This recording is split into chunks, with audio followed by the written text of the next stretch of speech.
So how do you cope with a narcissistic mother? Many people suffer in silence on how to cope with a narcissistic mother. It's actually a painful and confusing form of abuse because it's supposed to come from someone who is supposed to love you the most. Rather, the person hurts you. And that is the crux of discussion in this video. My name is Iyabo Yawale, and don't forget to download a 100% free ebook on healing narcissistic wounds. If you have not downloaded it, go ahead and hit the link in the description to download it 100% free. It talks about the narcissistic wounds to heal, as well as 10 Bible verses that saw me through narcissistic abuse, as well as 13 affirmations that saw me through narcissistic abuse. Thank you for downloading it. And so let's delve into the video proper. The first way to cope with a narcissistic mother is to understand what you are dealing with. Be aware. 100% be aware. The first step is awareness.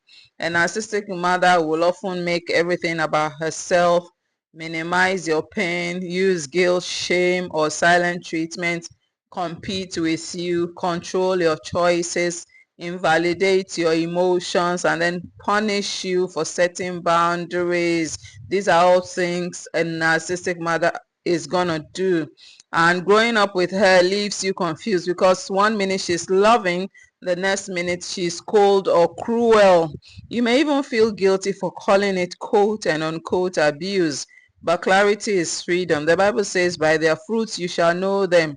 A tree that consistently produces emotional chaos is not a healthy tree. It's not a healthy one. And so be sure of what you are dealing with. The second thing is detach emotionally, not disrespectfully. And you cannot change a narcissistic mother, but you can change how you respond to her tactics. Emotional detachment doesn't mean you hate her. It means you stop expecting her to be who she will never be. And one source of peace in your life is to understand that she will never be who you want her to be.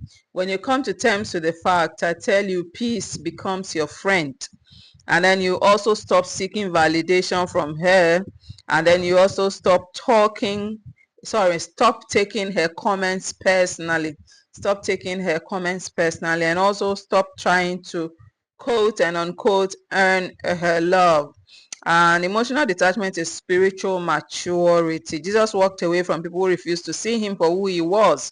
You are allowed to do the same. Also, the next thing to do is set biblical firm boundaries. Boundaries are not unloving, they are biblical. Even Jesus said, let your yes be yes and your no, no.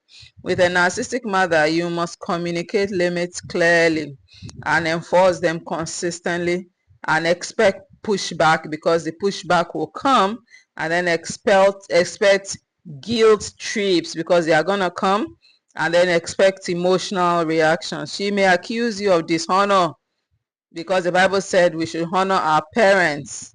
She may accuse you of dishonor, but I tell you, you are not dishonoring her if you are being respectfully. If you are setting boundaries respectfully. She may claim you are disobedient, rude, or ungrateful, but boundaries protect the relationship from becoming even more toxic.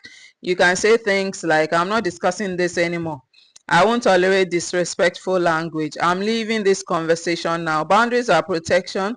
They are not rebellion. Also, to cope with a narcissistic mother, stop trying to be the perfect child.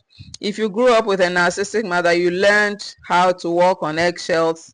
You learned how to avoid conflicts. You learned how to please her to stay safe. You also learned how to play small, and you also learned how to take the blame. But no matter how perfect you were, she never changed, and she won't change. She won't change. You must release the belief that your worth was tied to her approval. Your worth was never tied to the approval of a narcissistic mother. And so know that for good. You are loved by God. You are chosen by God. You are accepted by God. You don't have to perform for love when you are dealing with God. And healing begins when you stop fighting for her validation and start embracing God's affirmation of you. Also, create healthy space, even distance if necessary. Some narcissistic mothers are mildly toxic, some are chronically abusive, some are dangerous to your mental health. And so it's okay to limit contact. It's okay to take breaks. It's okay to move out.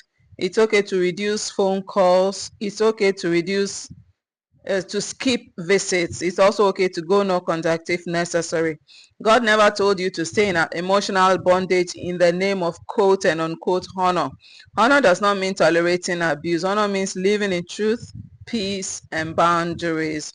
Also, the next thing to do if you are trying to cope with a narcissistic mother is to reparent yourself.